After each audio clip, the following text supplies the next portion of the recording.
খোয়াই জেলার বিভিন্ন সরকারি আবাসিক হোস্টেলগুলোর পরিকাঠামো, খাদ্য, নিরাপত্তা ও অন্যান্য সুবিধা সরজমিনে খতিয়ে দেখতে আজ রাজ্য বিধানসভার 5 সদস্যের একটি প্রতিনিধি দল পরিদর্শনে আসেন।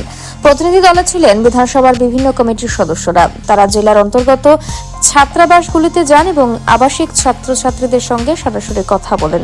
শিক্ষার্থীদের কাছ থেকে তারা আবাসনের বাস্তব চিত্র, সুবিধা অসুবিধা, খাদ্যের গুণমান, স্বাস্থ্য পরিষেবা এবং পাঠ্যক্রমিক পরিবেশ সম্পর্কে বিস্তারিত জানতে চান।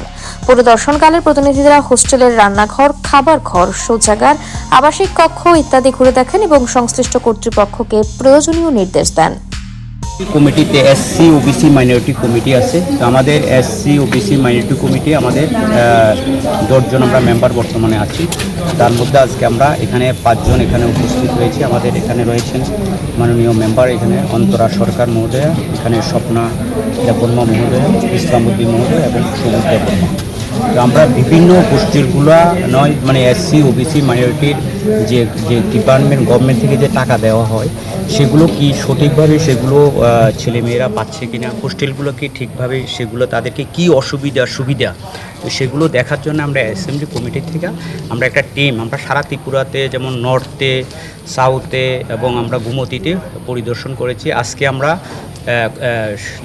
খোয়াই ডিস্ট্রিক্টে, খোয়াইয়ের মধ্যে আজকে আমরা তেলিমোড়ের তোর আমরা খোয়াইতে যাব। এরপরে আমরা সদরে একটা আছে মোহনপুরে সেটা, এবং আগামীকালকে আমরা সিপাহীজলার মধ্যে আমরা নলছ নিয়ে যে হোস্টেলগুলো সেগুলো দেখবো আর। তো আমরা মোটামুটিভাবে যে হোস্টেলগুলো দেখেছি এগুলো মোটামুটি ভালো পজিশানে, সেখানে যারা সুপার বা অন্যান্য যারা আছে তারা অন্তর দিয়ে ছেলেদের প্রতি দেখভাল করতে আছে। সামান্য কিছু ছোটোখাটো সমস্যা রয়েছে, সেখানে এসডিএম মহাশয় রয়েছেন, সেগুলো সমস্যা সমাধান। তো এই বিষয়গুলোই আমরা দেখার জন্য এই আজকের এই টিম। ব্যুরো রিপোর্ট, অবিরাম 24x7।